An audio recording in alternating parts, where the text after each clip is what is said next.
everyone, welcome to this session of Textbook Super Coaching. This is me, Tulika, your UGC NET Paper 1 faculty, and these are the timings of my free live sessions on YouTube and Textbook app.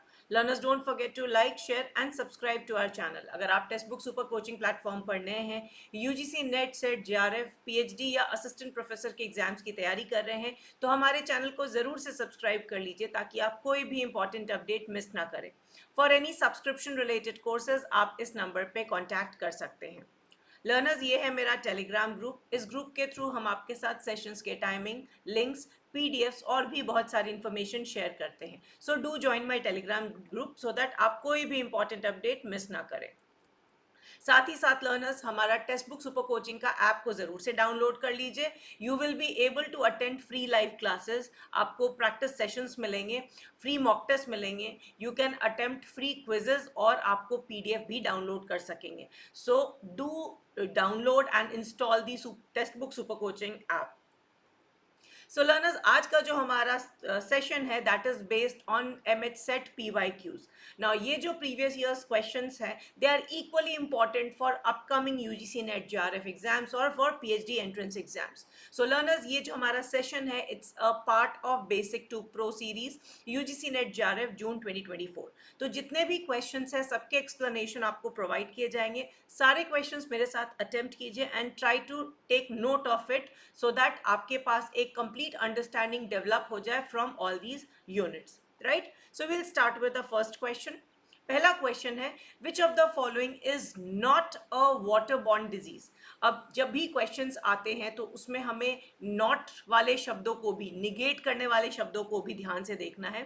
तो जैसे कि यहाँ पूछा गया है कि जिनमें से कौन एक जल जनित बीमारी नहीं है, तो आपके ऑप्शंस है टाइफाइड, हेपेटाइटिस, कॉलेरा और डेंगू. तो वाटर बॉर्न डिजीज क्या होती है और इनमें से कौन सी ऐसी है जो उस कैटेगरी में आती है. यानी कि 3 ऐसी हैं जो कि वाटर बॉर्न डिजीजेज हैं, वाटर की वजह से होती है. गंदा पानी, प्रदूषित पानी, पोल्यूटेड वाटर के कंजम्पशन से या उससे रिलेटेड किसी भी तरह से अगर वो हमारी बॉडी में एंटर करता है तो उससे होती है. और एक ऑड है, तो विच इज द ऑप्शन जो कि वाटर बॉर्न डिजीज नहीं है. And the correct answer for first question is dengue, right. तो चूंकि हम जानते हैं टाइफाइड हो, हेपेटाइटिस हो और cholera, these are purely waterborne disease. तो वाटरबॉर्न डिजीजेस होती किससे हैं? होती हैं ये पैथोजेनिक माइक्रोब से, यानी कि ऐसे सूक्ष्मजीवी माइक्रो ऑर्गेनिजम्स जो कि ये डिजीज कॉज करने वाले होते हैं और ये ऑलरेडी हमारे पानी में, पीने वाले पानी में रहते हैं जो उसे कंटामिनेट कर देते हैं. तो जो सबसे कॉमन डिजीजेस है इंडिया में वो टाइफाइड, हेपेटाइटिस और कॉलेरा है. एक एक टर्म्स भी याद रख लीजिएगा आप लोग कि जो टाइफाइड होता है वो सैल्मोनेला टाइफी बैक्टीरिया की वजह से होता है. हेपेटाइटिस जो होता है उसका it is hepatitis A virus जो कि बेसिक उसका कॉजेटिव एजेंट होता है. और विब्रियो कॉलरा जो है वो कॉलरा को कॉज करता है. डेंगू वही एक मॉस्किटो बॉर्न वायरल इन्फेक्शन है, तो इसके बारे में भी आपको जानकारी होनी चाहिए. ये मॉस्किटो बॉर्न वायरल इन्फेक्शन है और जो वायरस इसके लिए रिस्पॉन्सिबल होता है वो होता है डेनवी. तो DEN डेंगू और वीफर virus. So DENV is the name of the virus जिसकी वजह से डेंगू होता है. ये भी हमने सुन रखा है या पढ़ रखा होगा आप लोगों ने कि इसका जो ट्रांसमिशन होता है, जो डिजीज जो ट्रांसमिट होती है, इसकी जो करियर होता है वो होता है फीमेल मस्कीटोज, राइट. सो ये इसका जनरल ट्रांसमिशन करते हैं और ज़्यादातर ये ट्रॉपिकल और सब ट्रॉपिकल क्लाइमेट में बहुत तेज़ी से फैलता है. और इसका बेसिकली अगर हम इसके वेक्टर को ही कंट्रोल कर ले तो हम इस बीमारी से बच सकते हैं. तो बेसिकली डेंगू जो है वो एक वाटरबॉर्न डिजीज नहीं है. Next question. The perspective that communication is essentially a meaning making process logically implies that. तो ये हम कहते हैं ये एक दृष्टिकोण है कि संचार अनिवार्य रूप से एक अर्थ बनाने की प्रक्रिया है. तो जब भी इस तरह का क्वेश्चन आए तो आप देखिए मेन एम्फेसिस क्या है. हम जब भी कम्युनिकेट करते हैं, किसी से भी बात करते हैं, तो उसका जो अर्थ निकल के आता है, उसका जो फोकस है वो क्या है, मीनिंग मेकिंग पे है. ठीक है. तो मीनिंग मेकिंग क्या है? किस स्टेज ऑफ कम्युनिकेशन में हम मीनिंग मेकिंग कर देते हैं, उसको हम कैसे एक्सप्लेन करेंगे कि सेंडर बहुत इंपॉर्टेंट है, जो प्रेक्षक है वो अधिक महत्वपूर्ण है, मीडियम बहुत इंपॉर्टेंट है, ट्रांसमिशन बहुत इंपॉर्टेंट है, या डिकोडिंग बहुत इंपॉर्टेंट है। तो हम मीनिंग कब बनाएंगे? जब भी हम किसी से कोई बात करेंगे, कुछ कम्युनिकेट करेंगे, तो हमारा पर्पस क्या होगा? Meaning banana. दैट मीन्स हम बातों को क्या करना चाहते हैं? एनकोड और decode, right? तो decode is directly associated with meaning making. अगर मेरी कही हुई बात आपको समझ में आ जाती है, if you are able to make meaning out of whatever I say, that means इसका decoding सही हुआ है। So इस पर्सपेक्टिव से अगर हम बात करें कि communication essentially meaning making process है, तो उसका लॉजिकली यही मतलब है कि सामने वाले को बात समझ में आ गई, that means decoding is more important, right? We'll move to the next question. You have to identify the correct pair from the following. तो यहाँ पे कुछ pairs हैं, communication से associated है, teaching से associated है, बहुत अच्छे questions हैं. So application based questions हैं, तो आपको बताना है इनमें से कौन सा सही ग्रुप में या पेयर में बना हुआ है. तो teaching in classroom, is it a group communication? Evaluating answer sheet, क्या ये नॉन वर्बल कम्युनिकेशन है? टीचिंग विद पावर पॉइंट, क्या ये मास कम्युनिकेशन है? डिबेटिंग इन क्लासरूम, क्या ये फैटिक कम्युनिकेशन है? तो जैसे कि आपको कम्युनिकेशन मैंने लेवल्स पे भी पढ़ा है, टाइप्स पे भी पढ़ा है. सो जनरली ब्रॉडली हम 4 तरह के टाइप्स ऑफ कम्युनिकेशन की बात करते हैं. इंट्रापर्सनल कम्युनिकेशन जो हम खुद से करते हैं, इंटरपर्सनल कम्युनिकेशन जो 2 या 2 से अधिक लोगों के बीच में होता है, ग्रुप कम्युनिकेशन एक ऐसा ग्रुप जिसमें कम से कम एक फैक्टर कॉमन होता है, जैसे कि हम क्लासरूम कम्युनिकेशन को एक क्लासिक ग्रुप कम्युनिकेशन का उदाहरण कहते हैं. और मास कम्युनिकेशन तब होता है जब हमारा ग्रुप जो है बहुत बड़ा होता है, हेट्रोजेनस होता है. तो keeping those concepts in mind, our first option is correct. जब भी टीचिंग क्लासरूम में हो रही होती है तो ये एक तरह का ग्रुप कम्युनिकेशन है, क्योंकि क्लासरूम में जो बच्चे होते हैं उनकी एक चीज़ कम से कम कॉमन होती है. चाहे अगर हम छोटी क्लासेस की बात करें तो उनका एज ग्रुप, उनका क्लास का जो स्तर है, वो कोई ना कोई ग्रुप जब भी कम्युनिकेशन होगा एक कॉमनैलिटी ज़रूर होगी. तो teaching in classroom is a classic example of group communication. Next question. The categorization of human communication into intrapersonal, interpersonal, group and mass communication is mainly based on the criteria of. तो अभी मैं आपको यही concept समझा रही थी, इसी concept को आप यहाँ लगाएंगे कि जनरल जो हमारा ह्यूमन कम्युनिकेशन होता है उसको हम इन 4 लेवल्स पे क्लासिफाई करते हैं, जिनको कई बार हम लेवल्स में भी काउंट करते हैं, first, second, third and fourth. तो इनको जो ये क्लासिफिकेशन का हमारा पर्पस है वो किस चीज़ के ऊपर है? क्या वो हम उस पे है कि हम कौन सा टेक्निकल माध्यम यूज़ कर रहे हैं, नेचर ऑफ मैसेज क्या है जो हम एक्सचेंज कर रहे हैं कम्युनिकेशन में, कितने लोग पार्टिसिपेट कर रहे हैं कम्युनिकेशन में, और या ये कम्युनिकेशन कितना इफेक्टिव है. तो क्वेश्चन नंबर 4 का क्या लगता है आपको सही जवाब? अगर हम ह्यूमन कम्युनिकेशन को इन 4 ग्रुप्स में डिवाइड करते हैं तो हमारा डिवाइड करने का क्राइटेरिया क्या है?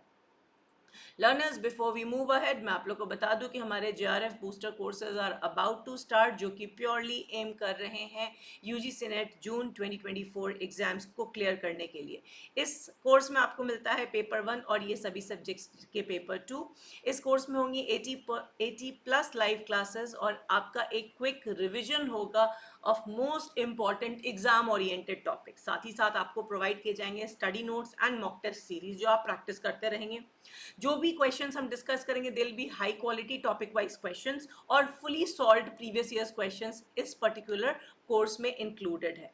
तो अगर आप भी अपकमिंग जून 2024 एग्जाम का नेट JRF क्लियर करना चाहते हैं तो this is the right time that you can get yourselves enrolled in JRF booster course.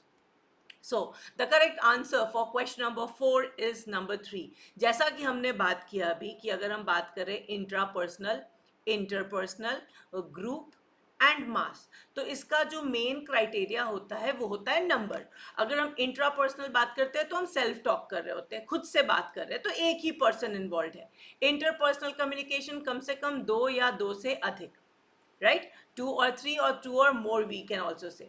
Group generally कम से कम 5 to 7 लोगों का ग्रुप होता है. It can also increase for a certain number. And mass unlimited. Right तो जो criteria है हमारा वो है number of participants who are involved in communication. So C is the right answer. Next question. Which of the following is not a correct statement in context of communication? तो अगर हम communication की बात करते हैं तो इनमें से कौन सा statement सही नहीं है. तो जब भी question पूछा जाए तो सही कथन नहीं है, इन सब words को ignore नहीं करना है. First option is non-verbal communication predates verbal communication. Next is non-verbal message are culture and text independent. Non-verbal cues may complement as well as contradict verbal message. Non-verbal capacities are more innate in us than verbal. तो सारे statements जो हैं वो non-verbal के बारे में हैं और शाब्दिक के बारे में. तो ये हम जानते हैं कि जो non-verbal communication के attributes होते हैं, aspects होते हैं, वो verbal से कहीं ज़्यादा strong होते हैं. राइट कई बार हमें बहुत सारी बातें नॉन वर्बली पता चल जाती है जो शायद शब्द नहीं बयां कर पाते हैं. So the correct answer for this will be non verbal messages are not culture and context independent. ये सही नहीं है. Right they are not independent, they depend. Right पूछा जा रहा है नॉट अ करेक्ट स्टेटमेंट. तो ये सारे करेक्ट स्टेटमेंट्स हैं.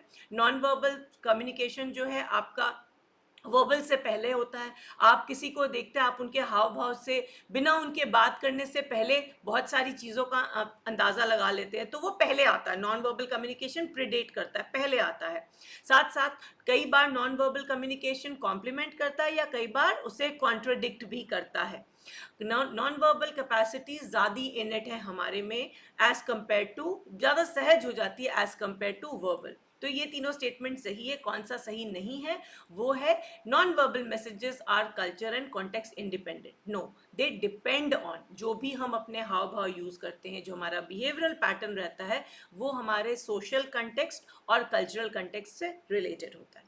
Right next is what is Prasar Bharati. तो प्रसार भारती क्या है? क्या ये एक private company owning TV channels है? क्या ये एक टेलीकॉम कंपनी जिसके पास बहुत बड़ा लार्ज मोबाइल का नेटवर्क है? क्या ये एक advertising and public relation wing है सेंट्रल गवर्नमेंट का? या ये ऑटोनोमस बॉडी है जिससे पब्लिक रेडियो या टीवी ब्रॉडकास्टिंग किया जाता है? तो प्रसार भारती है क्या? So question number 6, the correct answer for this is ये एक ऑटोनोमस बॉडी है जिसका पर्पस है पब्लिक रेडियो और टीवी ब्रॉडकास्टिंग कराना. ठीक है. प्रसार भारती के बारे में ये 2-3 स्टेटमेंट्स थोड़ा समझ लीजिए. प्रसार भारती इंडिया की लार्जेस्ट पब्लिक ब्रॉडकास्टिंग एजेंसी है. इसका जो स्टेटस है वो क्या है? ऑटोनोमस है. मतलब इसको इसकी अपनी ऑटोनोमी है, किसी की रिपोर्टिंग नहीं है. और स्टेट्यूटरी स्टेटस है, यानी कि इसे कॉन्स्टिट्यूशनली नहीं बनाया गया है. By the act of parliament इसे स्टेट्यूटरी स्टेटस दिया गया. ठीक है. और इसमें हमारा दूरदर्शन का टेलीविजन नेटवर्क और ऑल इंडिया रेडियो भी आता है, जो कि पहले ministry of information and broadcasting के अंतर्गत आते थे. ये पार्लियामेंट ऑफ इंडिया द्वारा पास किया गया है. उन्होंने प्रसार भारती एक्ट को पास किया था ताकि ये ऑटोनोमी दी जा सके प्रसार भारती को 1990 में. ठीक है. मगर इसे 1997 तक इनैक्ट नहीं किया गया था. तो from the time of act to enactment ये ड्यूरेशन था. ठीक है. Prasar Bharati board chairperson position remains vacant since A Surya Prakash demitted office in February 2020. तो ये एक छोटा सा करंट अफेयर्स का भी आप पॉइंट नोट कर सकते हैं. इस आधार पर हम कह सकते हैं कि जो प्रसार भारती है वो क्या है? हमारी ऑटोनोमस बॉडी है for public radio and TV broadcasting. Next question. In context of Indian media, the entities represented by abbreviations PCI, CBFC, NBA, ACSI are collectively called. तो ये कुछ abbreviations use किए गए हैं. PCI, CBFC, NBA, ASCI. तो ये क्या है? क्या ये मीडिया ओनर्स हैं? क्या सेट ऑफ मीडिया लॉज हैं? मीडिया रेगुलेटरी बॉडीज है या ऑडियंस मेजरमेंट बॉडीज है? तो ये टर्म्स हम किन के लिए यूज करते हैं? ये सारे अब्रीविएशंस हम किन के लिए यूज करते हैं? So the correct answer for question number 7 is ये सारी. अगर हम बात करें PCI तो that is press council of India. CBFC, that is Central Board of Film Certification. News Broadcaster Association, that is NBA, and Advertising Standard Council of India. ये सारे ही regulate करते हैं चीज़ों को. तो इन्हें हम मीडिया रेगुलेटरी बॉडी कहते हैं. जैसे PCI जो है वो प्रेस और न्यूज़पेपर से रिलेटेड जो भी कंटेंट है उसको रेगुलेट करता है. Central board of film certification film की स्क्रीनिंग को रेगुलेट करते हैं, न्यूज़ ब्रॉडकास्टर एसोसिएशन एथिक्स को रेगुलेट करते हैं जो टेलीविजन पे कंटेंट दिखाया जाता है, और advertising standards council of India advertising में किस तरह का कंटेंट जा रहा है उसको रेगुलेट करते हैं। तो बेसिकली ये सारी मीडिया रेगुलेटरी बॉडीज हैं। A dash is a short-term intensive course for a small group emphasizing problem solving or learning newer technique। तो कौन सा इसमें से, क्या वर्कशॉप, सेमिनार, समर स्कूल या रिफ्रेशर कोर्स, इनमें से कौन सा एक शॉर्ट टर्म है, इंटेंसिव कोर्स एक छोटे ग्रुप के लिए किया जाता है, जिसमें जो पूरा एम्फोसिस है एक प्रॉब्लम को सॉल्व करना, कोई नई चीज़ को ट्राई करना, किसी नए टेक्निक को सीखना है। तो जैसा कि आप लोग पहले भी ये चीज़ पढ़ चुके हैं, यहाँ हम बात कर रहे हैं वर्कशॉप के बारे में। ठीक है, तो वर्कशॉप का फोकस हमेशा कोई एक पर्टिकुलर प्रॉब्लम, एक स्किल को सीखने में, कोई नई टेक्नोलॉजी को अडॉप्ट करने में, उस पर्टिकुलर चीज़ को एक सर्टेन पीरियड ऑफ टाइम में सीखने पे लगा के रखा जाता है। Right, so workshop is the right answer. Next question, research journals with high dash are commonly considered to be more important than those with lower ones। तो जब भी हम किसी भी रिसर्च जर्नल को देखते हैं तो उसका हम इनमें से कौन सा फैक्टर पे फोकस करते हैं, कौन से स्कोर पे फोकस करते हैं, जिससे ये पता चलता है कि ये particular research journal is better या more important than the other ones जिनका लोअर होता है। तो यहाँ पे हम Eigen factor, H factor, impact factor या I10 स्कोर के ऑप्शंस में से बात कर रहे हैं IF की।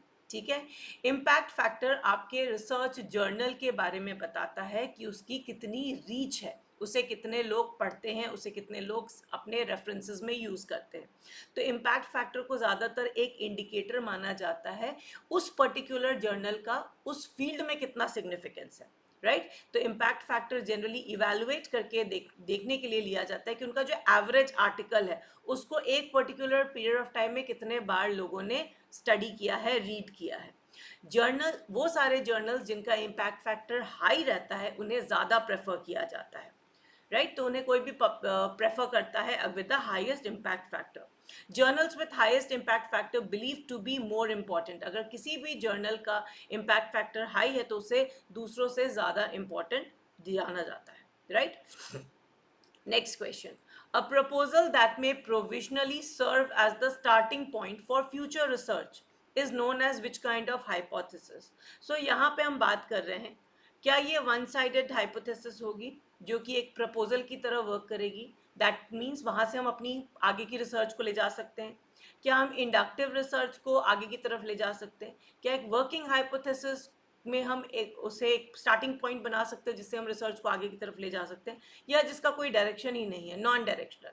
तो अगर आप लॉजिकली भी देखें, अगर बाकी दो तीन आप अगर समझ में आपको आ गया है टर्म से, सो हमारा फोकस यहाँ पे किस पे रहेगा? Working hypothesis. राइट, तो वर्किंग हाइपोथेसिस का अर्थ होता है कि प्रोविजनली ये हमारा एक स्टार्टिंग बिंदु हो सकता है जहां से हम टेंटेटिव स्टेटमेंट लेके आगे चल रहे हैं, तो इसे हम क्या कहते हैं? Working hypothesis. तो वर्किंग हाइपोथेसिस को एक फाउंडेशनल टूल कहा जाता है किसी भी रिसर्च प्रोसेस के लिए। ज़रूरी नहीं है कि वो सही हो, गलत हो, बट येस, स्टार्ट करने के लिए एक स्टार्टिंग पॉइंट जरूर माना जाता है एक वर्किंग हाइपोथेसिस को। सो अगेन वर्किंग हाइपोथेसिस को हम और सिंप्लीफाइड टर्म्स में कहते हैं एडुकेटेड गेस या assumption to start the research, कि भाई हमको ये लगता है और इसी को आधार मान के हम क्या कर रहे हैं? अपनी शुरुआत कर रहे हैं। राइट, तो ये हाइपोथेसिस या सब हाइपोथेसिस को डेवलप करने में भी मदद करता है, और बहुत सारे ज़्यादातर एक्सप्लोरेटरी टॉपिक्स जिसके बारे में ज़्यादा जानकारी नहीं है उसके बारे में इंफॉर्मेशन कलेक्ट करने में भी ये वर्किंग हाइपोथेसिस हमें डायरेक्शन देता है। Next question, the dash of a research article is placed near it's beginning.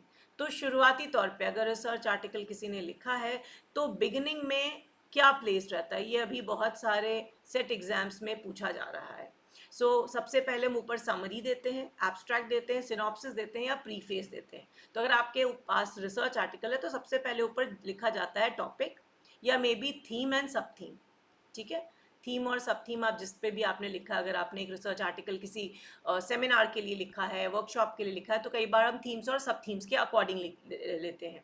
कई बार सिंपली हम अपने टॉपिक से शुरुआत करते हैं। टॉपिक के बाद पहला क्या आता है और उसके बाद कैसे, हाउ डज इट प्रोसीड। सो सबसे पहले आता है आपका एब्स्ट्रैक्ट। राइट। तो ये हो गया आपका टॉपिक, ये हो गया आपका एब्स्ट्रैक्ट जो कि 250 से 300-350 शब्दों का रहता है। इसके बाद होते हैं आपके वो 2-3-4 कीवर्ड्स जो कि कोर एरिया होता है जिस पे आपका पूरा टॉपिक केंद्रित है, और उसके बाद आप अपना आर्टिकल शुरू करते हैं इंट्रोडक्शन या थ्रेशोल्ड से। तो इससे कभी भी कंफ्यूज मत कीजिएगा, एब्स्ट्रैक्ट सबसे बिगनिंग में आता है रिसर्च आर्टिकल के।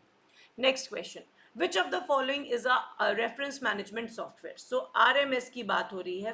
रेफरेंसेस को मैनेज करने के लिए आजकल बहुत सारे सॉफ्टवेयर हैं, तो इनमें से कौन सा एक रेफरेंस मैनेजमेंट सॉफ्टवेयर है? ऑप्शंस है एंडनोट, टर्निटिन, कॉपीस्केप और Viper. So the correct answer for this is EndNote. साथ ही साथ जोटेरो, मेंडले एंड ये सब बहुत कॉमन और बहुत हाईली एक्सेप्टेबल और बहुत सारे कहा जाए इनका फ्री वर्जन भी है जोटेरो मेंडले का। तो ये सारे हमारे रेफरेंस को मैनेज करने के लिए यूज़ किए जाते हैं। टर्निटिन, कॉपीस्केप और कुछ हद तक वाइपर, ये सारा प्लेजारिज्म डिटेक्शन के लिए है। सो टर्निटिन और कॉपीस्केप जो है प्योरली प्लेजारिज्म डिटेक्शन सॉफ्टवेयर है। वाइपर को एंटी प्लेजारिज्म सॉफ्टवेयर भी कहा जाता है, जिसे कई बार टीचर्स भी इस्तेमाल करते हैं चेक करने के लिए कि कंटेंट कहीं से लिया गया है कि नहीं। तो ये सारे प्लेजारिज्म से एसोसिएटेड है।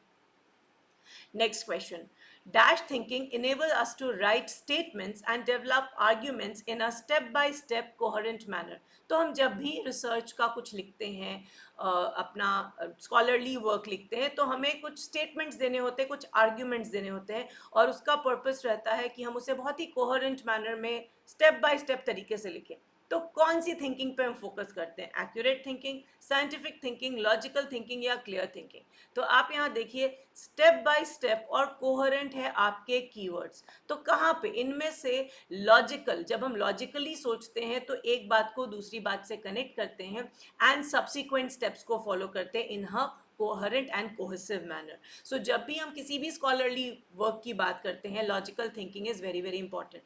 Scientific can be the method adopted, but thinking should be always logical. तो please understand the difference between the to.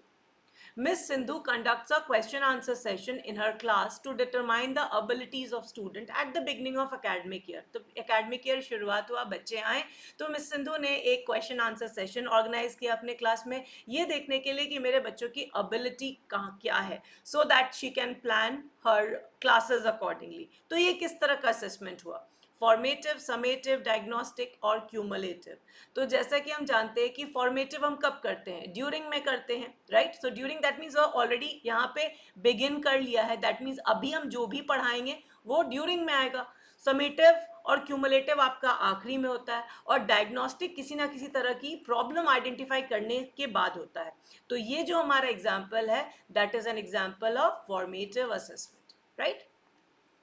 Next question, the selection of teaching add depends largely on. तो हम अपने क्लासरूम टीचिंग में बहुत सारे teaching ads का उपयोग करते हैं। अधिगम सामग्री का चयन किस पर निर्भर करता है? बच्चों की उम्र पे, बच्चों की इंटरेस्ट पे, उनका एज एंड मोटिवेशन, या उनका education level and age of student. तो आप कोई भी अगर टीचिंग एड का चयन करते हैं, सिलेक्शन करते हैं, तो आप उसके पीछे क्या क्राइटेरिया रखेंगे?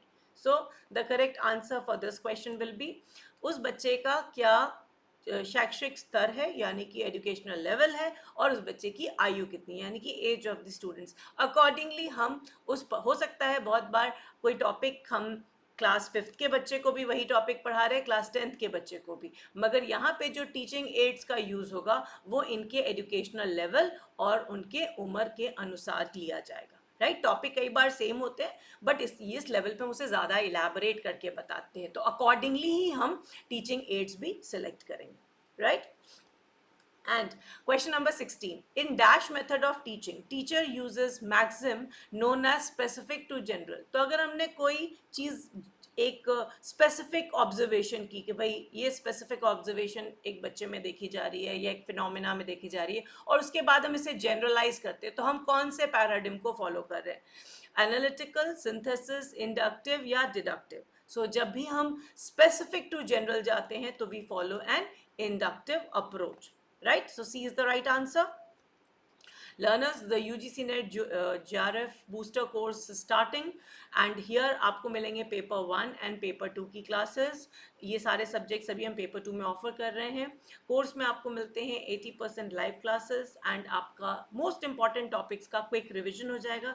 साथ ही साथ आपको मिलते हैं study notes, mock test and high quality topic wise question practice और fully solve previous years question. तो ये आपकी एक कंप्लीट रिविजन के साथ तैयारी करा देगा अपकमिंग जून 2024 एग्जाम के लिए. सो get your self enrolled for this course and this is your homework question. Dash is an essential quality of the best teacher. तो इनमें से यहाँ पूछा गया है एसेंशियल, अनिवार्य गुण क्या है. अगर हम किसी एक टीचर के बारे में बात करते हैं, आप सब टीचर बनेंगे, आप अभी भी होंगे, तो आप बताइए इनमें से क्या सबसे ज़्यादा ज़रूरी है. Strong subject knowledge, genuine interest in teaching, language fluency, or good presentation. Which of the options you find to be most essential quality of a best teacher? And do give me answer in the comments, and we'll have a session with rest of the questions soon. हमारा जो master class होती है उसमें हम conduct करेंगे. ये सारे questions आप लोग प्रैक्टिस कर लीजिए.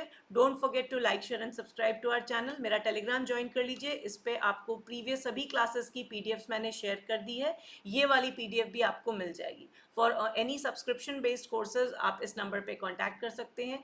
And for any discount purpose you can use my faculty code TULIKAR. Thanks for watching. I see you in the next class.